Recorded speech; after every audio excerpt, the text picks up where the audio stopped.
We're okay. Okay, perfect. All right. Hello, Facebook, and hello, everybody. Thank you for bearing with me for the technical difficulties there. Um, and yeah, I will get right into it. Maria, can you see me all right? Like the presentation? Yes, we can see the Perfect. presentation. Yes. Okay. So the Sea of Cortez. The Sea of Cortez is a really unique region. It's separated from the rest of the Pacific Ocean by the Baja California Aquarium. Peninsula, No, it's Bluewater and Dive. it's Uh, it's a confluence of currents and islands and complex topography that creates a large amount of diversity in a very small place. So Jacques Cousteau called it the aquarium of the world, and it really is.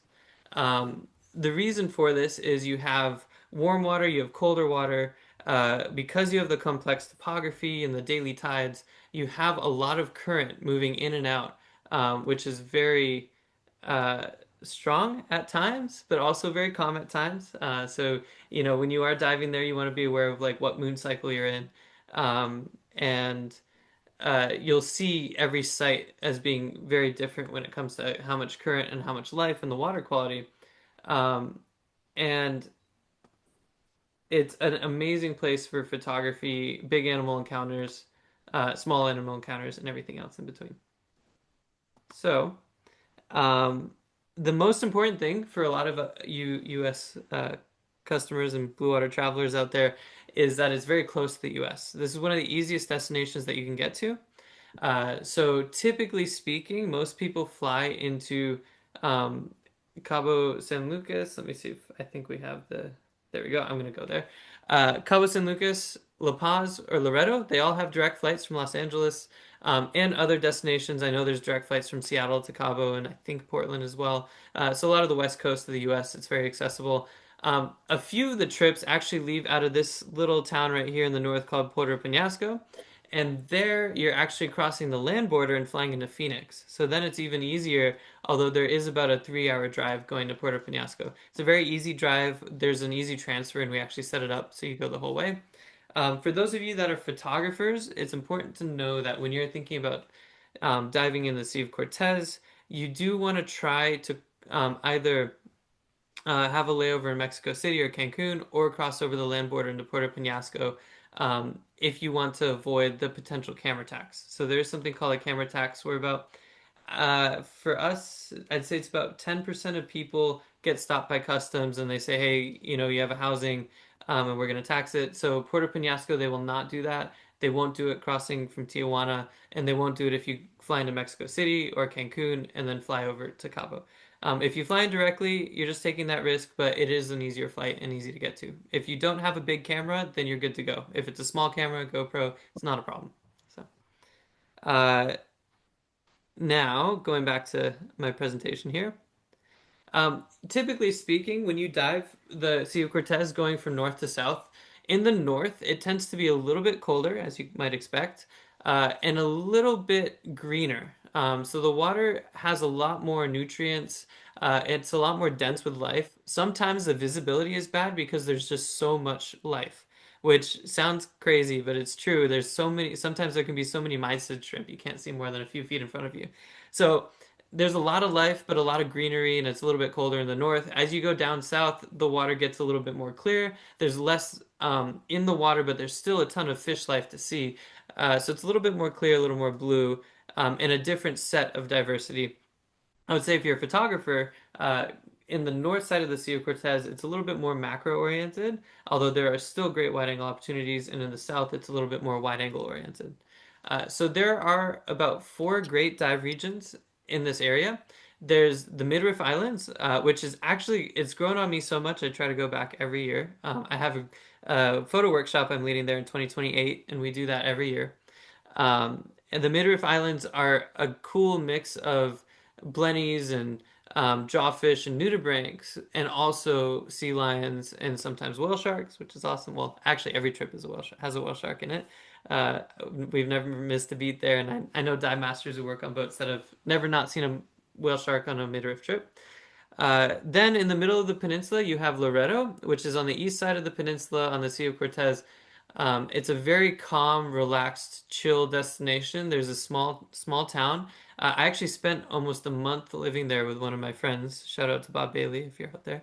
Um, and it's incredible diving. A nice mix, kind of like the Midriff Islands. It's not too different actually from the Midriff Islands, but it gives you a shore option um, to dive, and sometimes the boats will go through there as well. Then in the south part of the Sea of Cortez, you have La Paz. And La Paz is a larger town. It's about a 3 hour drive from Cabo San Lucas if you want to fly into Cabo, or you can fly directly into La Paz. And the diving is usually by resort. So you stay at a resort or a hotel, and then you go on a day boat out to the islands. And that usually takes about an hour to get there and an hour to come back. So it's a little bit of a longer day. So you usually do less dives when you're there, maybe two, maybe three dives in a day. But the diving is just absolutely incredible. The sea lions and the sardines are the highlight, especially if you go around October. And I'll be showing you guys photos of all of that. Um, and it's just probably my favorite part of the Sea of Cortez to dive personally, and I feel like it's very underrated, but I think it often gets outshined by the next destination, which is Cabo Pulmo. So Cabo Pulmo is kind of on the edge of the Baja Peninsula. It's known for having one of the longest living, well, I don't know if you call it living, but longest existing MPAs, marine protected areas, in the Sea of Cortez, which has created just incredible amounts of life, a lot of schools of fish, a lot of diversity, and the famous tornado of jacks. So you can reliably see a big school of jacks there that is famous for this picture of it looks like a tornado of jacks with a diver, a tiny diver underneath it. But you can see interesting animals that you don't really see at other parts of the Sea of Cortez, like eagle rays, um, and sometimes pelagics going through. Now, Cabo Pulmo, I kind of included this in my La Paz part of the presentation because they're so close together. I actually like La Paz a little bit better. Cabo Pulmo is a little bit more regulated, so just be aware of that. I tend to choose La Paz and Loreto in the midriffs because at Cabo Pulmo you can expect that two dives out of the day will be great and two dives will be okay. And that's just because there's so many divers that go to that area, they have to regulate it and they coordinate with each dive operator. So you get like two good dives and you get two okay dives.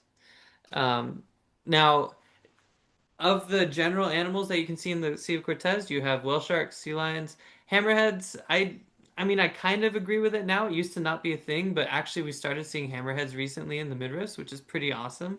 Both times have been in the last 2 years. We got to see hammerheads. They didn't get close enough for photos, but they're out there. Dolphins are pretty regular, especially I find in the north, but I've also seen them in the south. Mobula rays and sea turtles. When it comes to macro life, you've got nudibranchs, blennies, seahorses, frogfish, shrimp, crabs, and I'll talk about all of them and some maybe techniques for photography if any of you are interested. Uh, and when it comes to just dive conditions, I kind of mentioned it gets, cold to hot and also low visibility to high visibility. Um, Typically speaking, I think an average dive in the northern Sea of Cortez can range anywhere from 72 degrees to 86. And sometimes, one time I saw, I think 68 to 72 in one dive. No, sorry, not 72, 82 in one dive. So it can vary wildly, depending on how the currents are. And if it's cold, it's usually when you're deeper where these stronger currents are, and you'll see a lot of life in there. And it'll be a little bit murkier. But if you don't have those currents, then it ends up clearing out and it stays a bit warmer.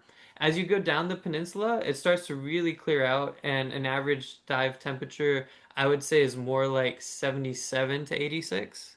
And I think it averages usually about 83 if you're going during the ideal time of year. Now, with the Sea of Cortez, I typically recommend sticking to, in the northern Sea of Cortez, summer. So anywhere from July down to October. And in the southern Sea of Cortez, the season is a little bit better, a little bit later in the year. So I recommend for the southern Sea of Cortez, like La Paz, October and November are the best months. After November, it starts to get a little windier, and between December And June, well, you can certainly dive the Sea of Cortez. It's a little bit cooler. Sometimes the temperature can get even into the 60s in the northern Sea of Cortez, like around Loreto and the midriffs. So it's not typical that we dive there during that time. But it is still diveable. So if that's the only time that you can go, we can still set you up for the trip. It's just not as good. However, that being said, it's a great time to go to the west part of the Baja Peninsula, where you can also see other animals that I'm not going to talk about as much in my presentation, like uh, like why am I blanking on it? Gray whales. So we actually have a gray whale trip where you can go and you can pet gray whales, which is pretty awesome. So there's two ways to dive the Sea of Cortez. You can do liveaboard. Some of the liveaboards that we offer are just trips in the Midriff Islands or just trips down in La Paz, but they also can go all the way from the top of the Sea of Cortez to the bottom. And doing that takes about 2 weeks, and it's a pretty amazing trip. Um, and you do get to see some of the islands like Los Animas, which you don't normally get to see if you're doing a land-based trip. You can also go by resort. There's resorts in all over the Baja Peninsula that we book with, but typically a resort will be kind of in the southern Sea of Cortez, so Cabo Pulmo, La Paz area is going to be the best place to find a resort. And those will typically have the day boats, like I mentioned before. Nirupam, sorry. Yeah. I have a question here in the Yes. chat. Yeah, How yeah, for sure. strong would you say the currents in the Midriff Islands are? That's a great question. So, if you're going during a full moon, you can expect stronger current, but the boats are usually really good about putting you where there isn't that strong of a current. It really is site dependent. I've seen currents. I had one dive that was kind of fierce. It was maybe about 4 or 5 knots, and we just flew, put our, buoys up, and it was safe. But we went to the surface. We're like, yeah, that's too much. But typically, I would say the current ranges from nothing to, maybe a knot during the dive. But it's not that common to have a knot. Usually, they'll find a place where it's more protected, especially for doing macro photography. There's these really cool muck dives in the Midriff Islands that I'll show you guys in my photos, where you go into the sand and you just look for blennies and gobies and nudibranchs, and you really won't have any current in that sandy area. It's usually on pinnacles where you're diving with sea lions or you're diving around black coral reefs, where you might get a little bit more current, a little bit more swell, and that might be a more of a drift dive, and they pick you up. In the southern Sea of Cortez, you can still get current. There's one site, El Bajo, that gets current, but most of the sites don't really get that much current. And El Bajo can get really strong current. I've been there where I was like holding on to the anchor line, and it wasn't very fun. But normally, that's the dive operator's job to take a look at that and make sure that you don't go in the water at that point. So all the dive operators we book with are pretty safe. I've just spent a lot of time in Baja, so I've experienced everything. Sorry, just to finish this Yeah, question, would you say is more drift dive or just standard ones come back to the boat, navigate and yeah. come back? That's a great question. Typically speaking, in all the diving that I do in the Sea of Cortez, it's just a standard dive. Come back to the boat. It's not really going to be enough current to do a drift. There's a couple of exceptions where the best sites in the Sea of Cortez tend to be these big pinnacles or underwater, rock structure where you might do more of a drift. So there's a couple of sites where it's a drift. Yeah. Okay. Any other questions that you want to bring up, Maria, before I get into the photos? No, that's it. Nope. Thank you. Okay. All right. I Yes. see some chats going on. So, and I know if you guys are having questions and Maria's answering at the end, maybe Maria, just tell me what the questions are and I can talk about them out loud for those who are listening on Facebook and stuff. Great. So, before I go into the photos and show you, what it's like to dive in the Sea of Cortez, I think we've got a few packages actually available that we book in the Sea of Cortez that are special and exclusive to us. We have t 12 different specials, I believe, going on right now. And Maria's going to post the link there below. But Maria, is there anything that you want to talk about when it came to those specials? I think I already mentioned when we were setting up Yeah. Facebook Live, but in case Facebook didn't hear that, we can do liveaboard based resort. We can mix and match both. We can also do the north, the south, combine them both. If you want to do snorkeling as well, there's the whale sharks. If you want to see just the animals and don't get in the water with them, the gray whales in San Ignacio. It's an amazing glamping station, and you actually get to see the whales come up. Like you're so close, you could kiss them if you wanted to. And then you have the marlin, and then you have the sardine run. So we have a bit of everything for everyone. Great. All right. Well, let's get into the underwater photography and basically what I've taken in each section of the Sea of Cortez.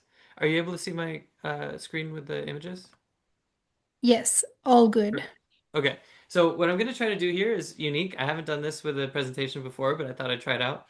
I'm going to go through a good number of photos, and I will talk about my experiences taking some of these photos, and with others, I'll skip through them a little bit quicker, so that we don't take up the whole hour with just that. But I'm going to start with the Midriff Islands, and the first thing I wanted to actually start with was a couple of above water photos. Uh, the first are these brown-footed boobies. That's how you know you've entered the Midriff Islands. Uh, what's really cool about the midriffs is you're really out in the middle of nowhere, and you won't see, for the whole trip you actually won't see another boat in most cases. And these brown-footed boobies have existed for millennia without seeing other people, so they have no fear of people at all, and they'll come right up to you underwater or above water, and they're really, really cool to see. So I have another photo that of a brown-footed booby underwater, and sometimes when you're diving, they'll actually just come right to the surface and they'll come check you out, put their head underneath, and they want to see what you're doing. So it's a really cool thing. It feels like you're going back in time when you're Sorry, diving the Pacific you're Islands. you're Yep. frozen. Can you go down a little bit? We're seeing the last bit of the combo packages here. And Oh, it's I'm frozen. Sorry about that. yes. I will go ahead and stop my share and reshare. Let's see now.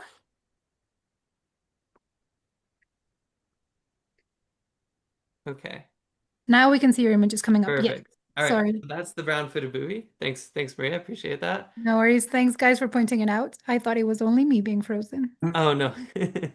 And we also have the underwater photo that I was talking about. So they're pretty neat. Um, Fucking cool. and kind of going along with the above water theme here, real quick. The nice thing about being in Mexico is that you do get tacos with real grilled onions, so that can be pretty awesome. Uh, now, in um, in the Midriff Islands, it's these big chains of mountains that just go straight into the ocean, and they're desert islands. So it's very unique, very rugged, and that's where the sea lions live. The one theme with the Sea of Cortez is sea lions. Really, anywhere you go in the Sea of Cortez, you will see sea lions. You'll dive with sea lions. I think almost every trip that we have in the actual Sea of Cortez area, not the Pacific side, but in the actual Sea of Cortez area, we'll have sea lions there.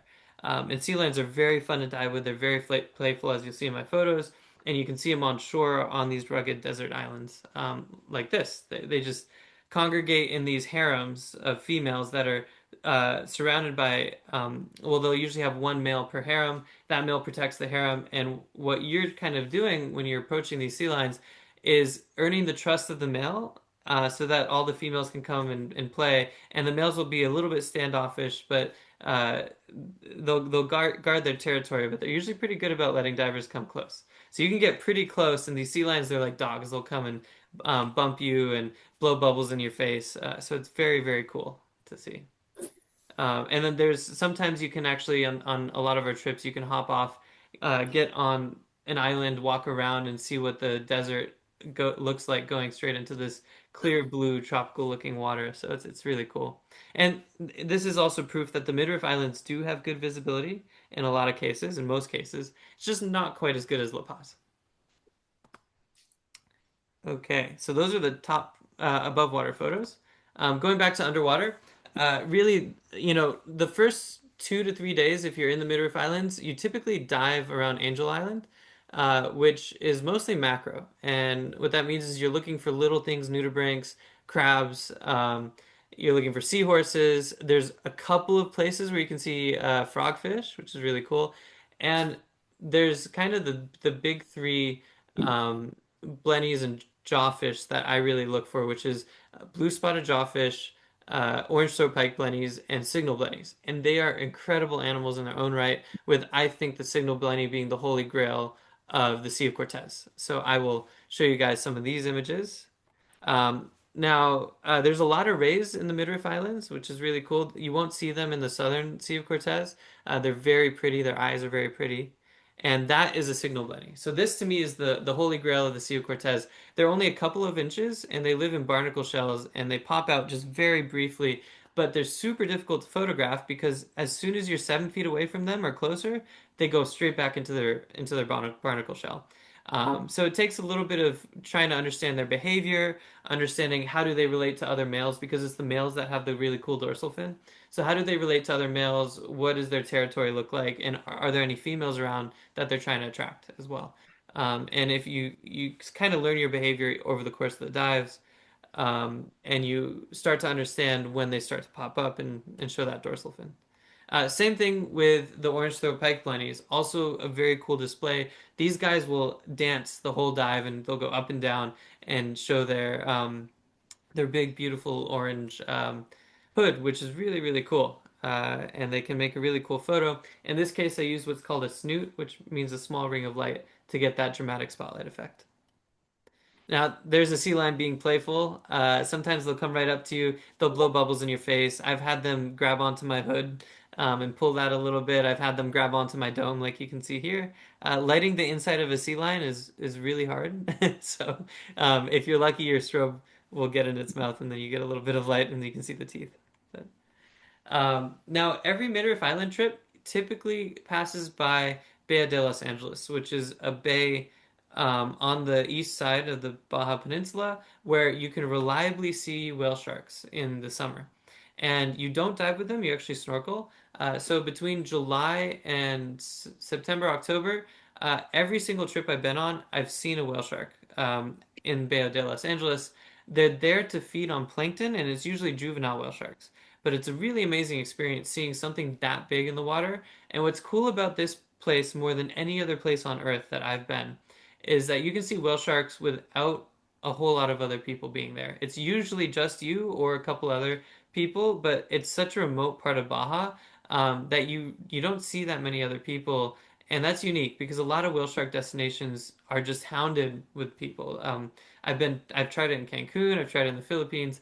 It's not quite the same experience as being in Baja, although the visibility tends to be a little bit worse here.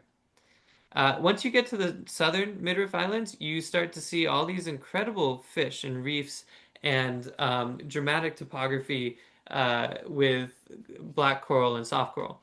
These guys are my favorite. These are the Cortez angelfish. They're very difficult to photograph because they're very shy, but they're really unique and they create these big schools. And if you look closely in the southern Sea of Cortez, you can see in the grass these uh, seahorses. And I was very proud of myself. It took me maybe 7 or 8 years before I finally found one without the dive guide helping me. But they're very difficult to find. And I think this is that one actually. I've even seen a dive guide put a plastic seahorse in the kelp or in the seaweed during a dive, and everybody was taking photos of it, and then he picked it up afterwards.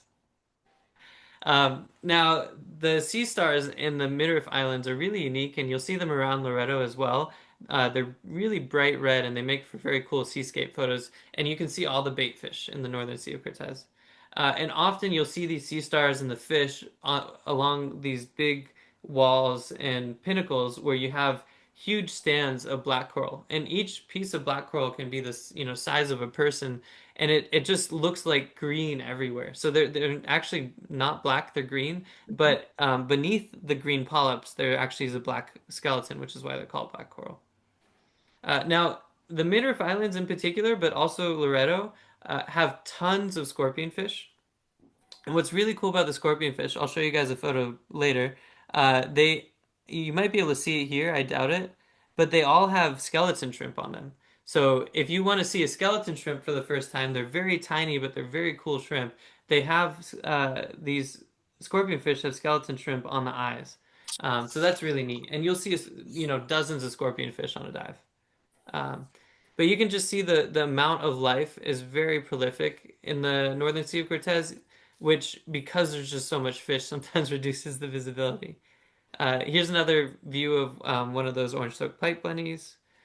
These guys are really cool. This is a blue-banded goby, and they are actually also found in California, um, on the west coast of California, around Los Angeles, around Catalina.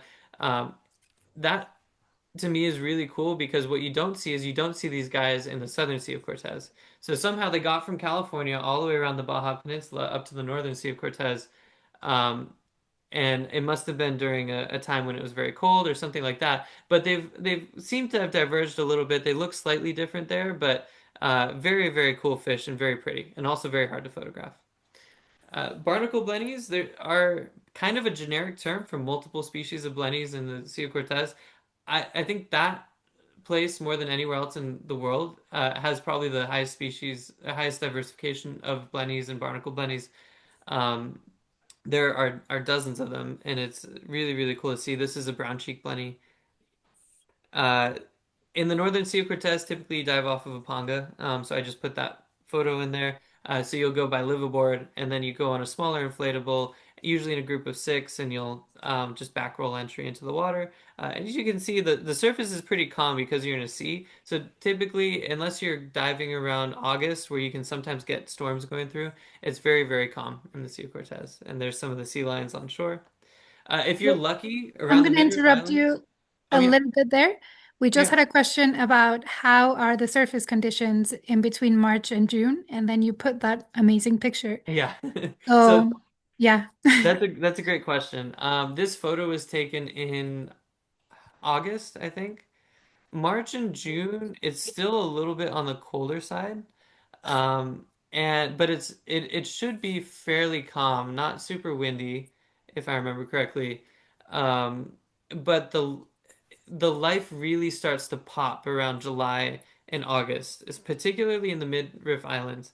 The reason for that is that's when you start seeing the mating behavior in a lot of these animals. And so I like to go around then. The diving is still good, but not quite as good um, earlier in the year. So hopefully that helps. That's a long answer for that. Yes, Uh, thank you. Perfect. so in the Midriff Islands and around Loreto, there's lots of opportunities to see pelagics. I have seen sperm whales. I've been really lucky to see that. I've seen fin whales, and I've seen dolphins. And when that does happen, it has to be the right moment, right time. But it can be really, really incredible to see. Um, the dolphins are a little bit more reliable to see in the Sea of Cortez, and you'll see them typically in the morning. And they're not super friendly towards people, but they do hang out, and they'll be around some of the sea lion colonies. So I got this shot early in the morning, which was really, really cool. I have a couple other dolphin shots here. Here's another Blenny. They're just really nice And photos. talking Yeah. about big pelagics, are you allowed to dive with them or just to snorkel with them? That's a good question. So with big pelagics, if one is there on the dive, of course you're allowed to dive with them. But in the most cases, you're snorkeling with them. And I think we have a few trips of different pelagic safaris. I think Mag Bay is probably the best, but that's on the west side, on the Pacific side, where you can see sardines and big, sea lions, whales, everything. And the Sea of Cortez, there's two good spots. So there's kind of like the Midriff Islands and Loreto area. In between Loreto and the Midriff Islands, there's a nice area for pelagics. But maybe the best now has been around La Ventana and La Paz on the southern side. So those trips are starting to become a little more popular to go look for pelagics. Another sea lion. This is one of the elusive frogfish. So they're very, very cool critters, and I've only seen them on maybe half a dozen dives down there. But they're pretty big, and the ones in the Sea Cortez, I don't know why, but they like to be upside down. So they just kind of stick themselves in a crack, turn upside down, and that's how I find them. So it can be kind of hard to take a photo that way, but it's a lot of fun.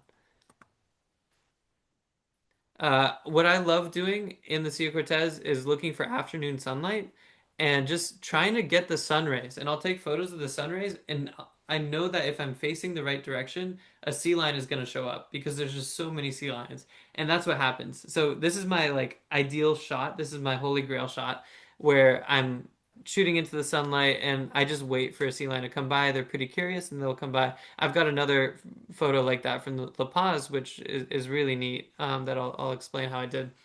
Uh, Here you can see just a typical reef scene with all the soft coral gorgonians and the just how much fish there is in the midriff islands, and then these sea stars like I was talking about. Sometimes you want to zoom into that sea star and take a look at what's down there, and these lizard triple fins, they're all over the place, but they make beautiful photographic subjects.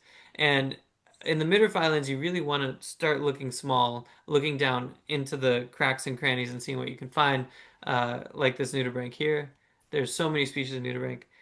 Sometimes I'll go off the side of the boat at night and look for just what kind of life is over there. You don't want to do that in a place like Socorro where it's usually sharks, but in the Sea of Cortez, you have big schools of sardines, mysid shrimp, and all sorts of life. So this is a long exposure photo I took where you can see just how quickly they're moving around, which is pretty cool.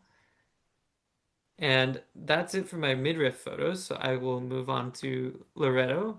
I don't have quite as many for Loreto. Now, Loreto, like I mentioned, is in the middle, right? So you go from the Midriff Islands and then you go south to Loreto. I'm going to start with an above water photo. What's unique about Loreto is the town. The town is just really, really pretty. It's got this church that's really iconic, and it's quaint. It's not a big bustling tourist town like Cabo or La Paz. It's just a small town with a nice center, great restaurants, and great places to hike and do all sorts of stuff. So if you can stop there during your trip, often liveaboards will stop there. It's really cool to hang out, or if you're at a resort, then you can stay there too. And I believe there's a couple land-based options. Now, in Loreto, it's very similar to the Midriff Islands, which is why I didn't add that many photos. But what I wanted to highlight is that this is the best place in the Sea of Cortez for finding signal blennies. And signal blennies, I hadn't really heard too much about them when I first started diving the Sea of Cortez, but over time they become more and more popular, to the point where actually I had, I think Blue Planet or I think Blue Planet contacted me about they were asking how to find these guys and how to take video of them because they wanted to put them in Blue Planet 3. So I don't know if that's out yet, but it'd be cool to see if they're in there. Um, they're amazing, like I said, really hard to photograph. But what's cool about Loreto is you can sit on the bottom and you can see dozens of them just on the rubble, specifically at a site called Submarine. And so if you're a macro aficionado and you want to see these little guys, that's the place to go. So that's for me, that's the reason I like to dive Loreto. Loreto also has an interesting diversity of blennies. This one is a very, very rare blenny. It's only been seen by the dive master who showed it to me maybe a couple times. And it's really cool. I forgot what the actual species name it is, but we used to call them rockstar blennies because they look so cool. And this one was down deep at about 80 feet. And it's tiny. It's maybe a couple millimeters living in its barnacle shell. This is another view of a signal blenny. What's cool about signal blennies is you kind of know how they're feeling based on their color. So when they're just doing their typical, hey, this is my territory kind of dance, they look black. But when they start to get angry, they look green. And if they see the reflection, that's when they start to turn green. So their color is very indicative of how they're feeling. There's also plenty of more nudibranchs in Loreto. My two favorites, which I don't think I put in this presentation because I didn't have great photos, I had good photos, are Tomba nudibranchs and tiger nudibranchs. They look the same, they're green and yellow, and the tiger eats the Tomba. So that was to me is always really cool. So you can actually see the tigers hunt. It really is like watching some kind of slow motion hunt on the Serengeti. And I mentioned the skeleton shrimp on the scorpion fish. Well, here you go. This is what a skeleton shrimp on a scorpion fish looks like. So you can see the skeleton fish, that's the eye, and then this scorpion shrimp is just sorry, the skeleton shrimp is hanging on to the scorpion fish. I think I mixed those up. Similar words. And more sea lions, and you can see they just all kind of so when they're interested, especially in the Northern Sea of Cortez, they it always feels to me like they're a little more fun in the Northern Sea of Cortez, but you have better photo opportunities in the Southern Sea of Cortez. I don't know why that is. That's just my personal experience. I could be wrong. But when they get fun, they get really fun. So this is when I had the most sea lions I've ever seen at one time, just in the water all at once, surrounding us. And you could probably see, I don't know, a couple dozen in this photo. And there are just as many behind me. And it's just an amazing experience taking photos like that and just being surrounded. They get upside down, just like they'll dance in the water. And if you dance with them and play with them, they'll play with you. So that is Loreto, and I will finish off the presentation with a quick look at La Paz. You'll see similar subjects in the Southern Sea of Cortez, but it really does start to get a little more blue. It's a little more fishy, not as much macro life. I started with one macro photo because I wanted to show that there is macro photos, and there is one place in La Paz where you can find signal blennies. It's called Swanee Reef. It's one of the only sites in the whole Sea of Cortez that is a true coral reef, and it actually feels a lot like the Caribbean. I have another photo of that reef that I put in there just to show what the reef looks like. Oh, I have a couple here. Here's another example of Swanee Reef. It's just a shallow coral reef, but it's probably one of my all-time favorite dives in the world. It's a real, true coral reef. A lot of the rest of the Sea of Cortez is rock structure with big animals or little macro critters. Um, in La Paz, one of my favorite dives is the Fang Ming shipwreck. It is covered with turtles. It feels like every year I go, there's more turtles, and they're more docile and more friendly. I think because people are eating turtles in the Sea of Cortez, a lot of the turtles in the northern Sea of Cortez are very skittish. They won't get close to you at all. Once you get to La Paz, I don't know what it is, but they have no problem getting close to you, as you can see in this photo. One of the most unique dives that you can do in La Paz is a dive looking for mobula rays. There's other opportunities to see them when you're snorkeling, but in this case, we actually set up a night dive with lights, and the mobula rays get attracted, and you can see they just swarm the lights, which is a really cool experience. It's a pretty unique experience that we offer. You can see some more here. The sea lions, they're really interactive. You can see one of the things I noticed that the pups at the La Paz colony like to do, if you hold out your fist, or you hold out a finger. Oh, sorry, we are getting some feedback here. So if you hold out your fist or you hold out a finger, you can see or I mean, the sea lions will start to like nibble on them, and that's what I did to take my favorite sea lion shot, which I'll show you pretty soon here. Um, Around the sea lions, you have lots of yellowtail surgeonfish. They're pretty iconic in the Sea of Cortez and one of my favorite animals to photograph. You've got giant hawkfish. So there's little hawkfish and then there's giant hawkfish. And these giant hawkfish are really unique. They have really cool patterns that are wonderful to photograph.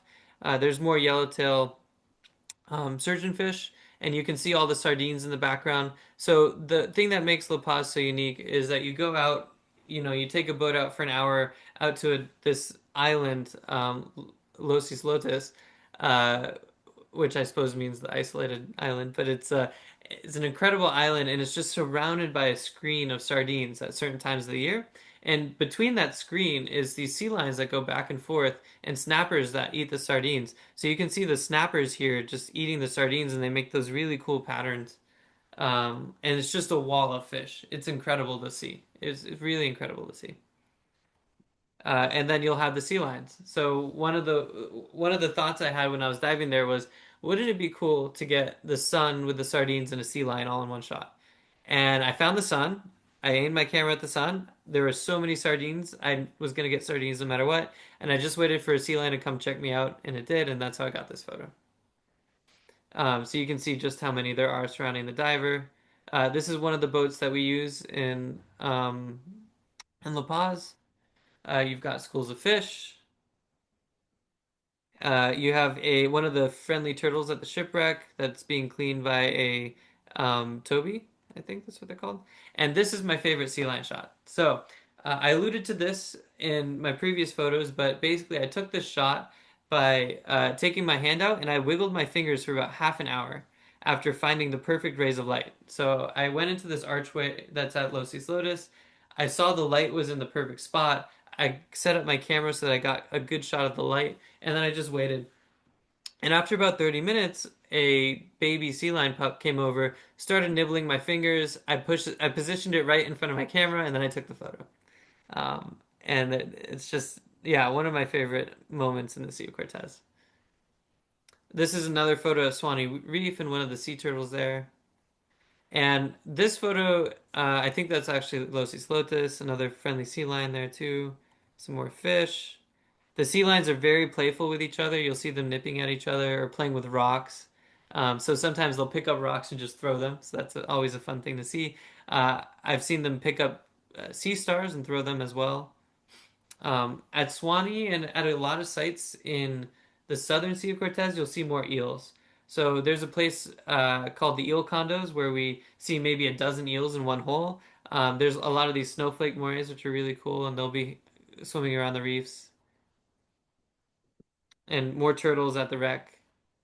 This is El Bajo. It's an underwater seamount, which is an amazing site. You can see hammerheads there as well. There's turtles and all sorts of stuff on the reef. It has a really pretty, like, it has really pretty reef structure, pretty sponges. This almost looks something out of the South Pacific, right, or Indonesia, but it's actually Sea of Cortez, believe it or not, and that's El Bajo. So that's one of the sites with a lot of current. Um, Question about El yeah. Bajo. Is this one that you would consider for pinnacles and walls, or is there Yeah. another one of your favorite that you would say it's good topography for these ones? Yeah, that's actually a great question. So with El Bajo, El Bajo's probably, I think it might be my favorite site on the Sea of Cortez. It's a very difficult site, so it's like some days it's not great and some days it's incredible. This is definitely a pinnacle dive where there can be current. It is also a dive where you don't really do a drift because it's only a pinnacle, unless you're looking for hammerheads. So you usually have the option of drifting and looking for hammerheads in the blue, or swimming around the site and seeing this amazing topography and turtles. This is my favorite one that's of that style, but my second favorite is up by the Midriff Islands, and there is, I'm trying to remember the name of the site. It starts with an M, but it's on the island where all the sea lions are. So San Pedro Martir is where the sea lions are, and then there's a small pinnacle off of San Pedro Martir. You can also see hammerheads there, which we've seen the last 2 years, and it's just an incredible wall of soft coral, black coral going down. You have sardines there as well, and sea lions. It's just an amazing scene. Is So it Punta Martir by any chance? yes, that's it. That's Yes. it. Thank Okay. No you. worries. Yeah, that's an amazing site. And speaking of sardines, when is Yeah. the best time that you can see these bunch of sardines that you've pictured and showed us? Yeah, so in the northern Sea of Cortez, I find that the sardines are a little bit more sporadic, and you might have a great, week for sardines, you might not. When the southern Sea of Cortez, I find that it's typically around late October to early November, maybe a little bit closer to early November, where you can see the sardines. And if it's good, it's really, really good. So, it can be an amazing experience. Here's a sea lion giving me a little nip. They like to bite fins. One tip for sea lions is you can actually get colorful fins, and they're a little bit more attracted to that. So, and you can see the clear blue water in La Paz. It's very different than the water in the rest of the Sea of Cortez. And the pups are always a little more playful. They like to nip at domes or nip at your strobes. And this is a very special spot in La Paz. If you're staying at a resort, you can find it. It's a little bit difficult to find, but it's called Balandra. So there's a bay with a nice bar, actually, on one side, and then on the other, it's a swimming spot. And sometimes you can hike up into the mountains, and it's just an amazing, amazing view with the desert going into the water. And you can see this whole island chain. So there's these islands in the back. That's where you're diving. Especially the Figman shipwreck is around there. Swanee Reef is in the middle there, and then about an hour out to the end, that's where the sea lions are. So there's one more site that's about 2 hours out, which is really incredible, called Lorena, and you can see mantas there sometimes. I've been lucky for that. There are macro opportunities, just less in La Paz, but really pretty critters. There's also, for some reason, in the southern Sea of Cortez, there are a ton of balloonfish and pufferfish. They're everywhere, and they are very easy to approach and fun to watch.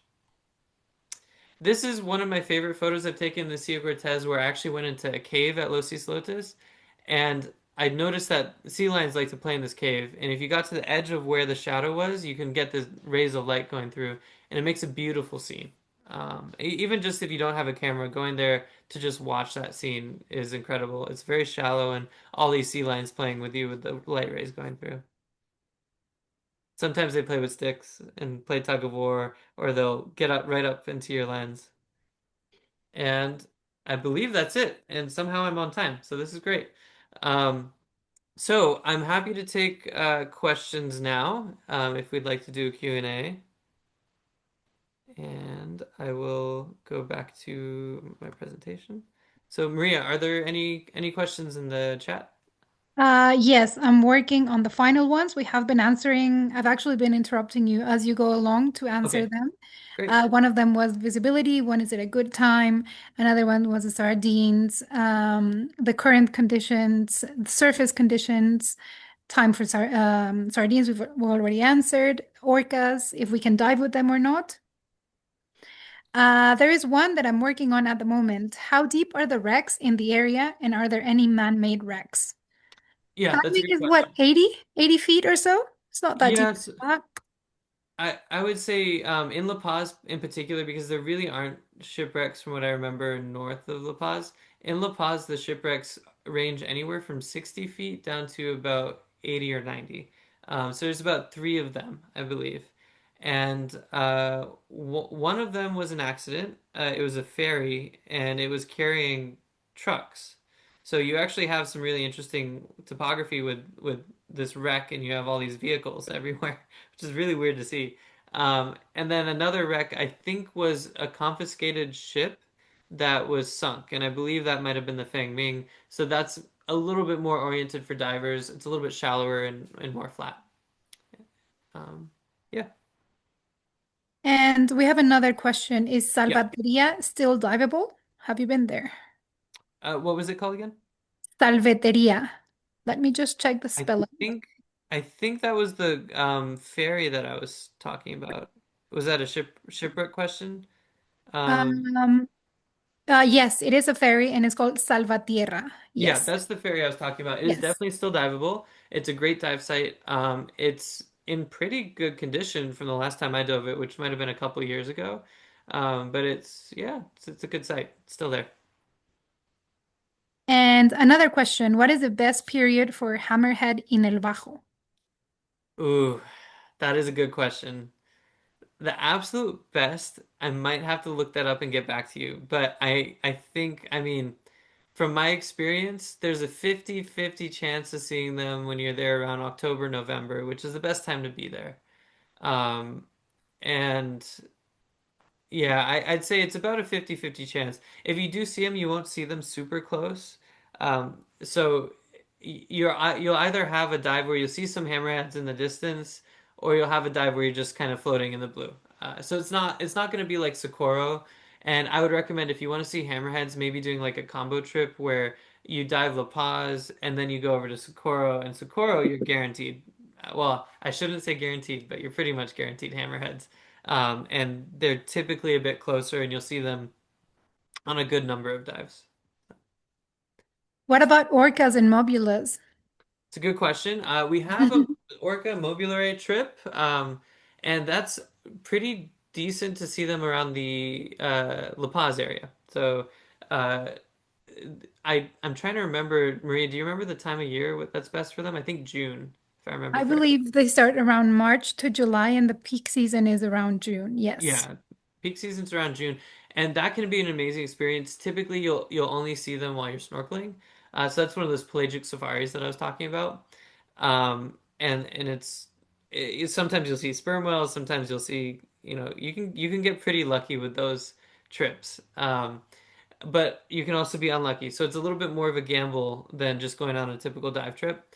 When I've been diving in La Paz or diving in Cabo Pulmo or diving in the Sea of Cortez, I mean Midriff Islands, I don't just see mobulas or orcas except for a couple times. So I haven't seen an orca while diving, but I've seen mobulas come by and check us out, and that's really cool. You can still see the school of mobulas during the day.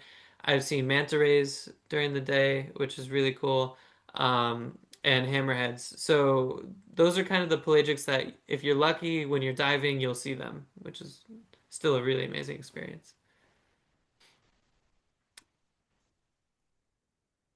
Were there any other questions? Let me scroll back, Okay. but I think we've covered pretty much all of them. Midriff Okay. Islands is just liveaboard, right? Because they're so remote. We just go Exactly. off the Midroof liveaboard. Islands are just liveaboards. Yeah. Yeah. And Um, yeah. Great. Okay. Well, if that's everybody's questions, I just wanted to, finish off by saying the same thing that Maria did. We have 12 very special trips to the Sea of Cortez that you can really only get through us, and they're awesome. But we can book any kind of combination of trip. Our agents are very knowledgeable, and they're happy to put together anything, whether you want to do like the gray whales in San Ignacio, and then combine that with a trip to La Paz, or they'll work out the best itinerary and the best situation to see the animals that you want to see at the right time of year. It's my probably my favorite place on Earth if you just put a region out there, just because how remote it is, and it feels like going back home because I try to go there every year. So uh, yeah. And I have also just posted on the chat for everyone to see the packages and the specials that we have. And we have a little calendar at the top so you guys can see if you're looking for orcas, if you're looking for mantas, for whales. We have this very nice chart that is up there. And we do have also non-divers packages. All the snorkeling are divers and non-divers friendly. All the whale watching ones as well. The sardine run as well. So, and you can also come on a liveaboard even if you don't dive, which is something that a lot of people don't take into account. But you're more than welcome to join the liveaboards as well. And you can snorkel. Some of them have kayaks, or you can just go out on the boat and have fun while the guys are down in the water. So definitely, it's not only for divers. Okay. All right. Well, thank you, everybody. That is it for tonight. Hopefully, you learned something. And yeah, thanks, guys, for attending. That was great. All right. See you Thank soon. you, everyone, and we'll send you an email shortly so you can have our contact information and anything you need, feel free to reach out. Bye. Bye.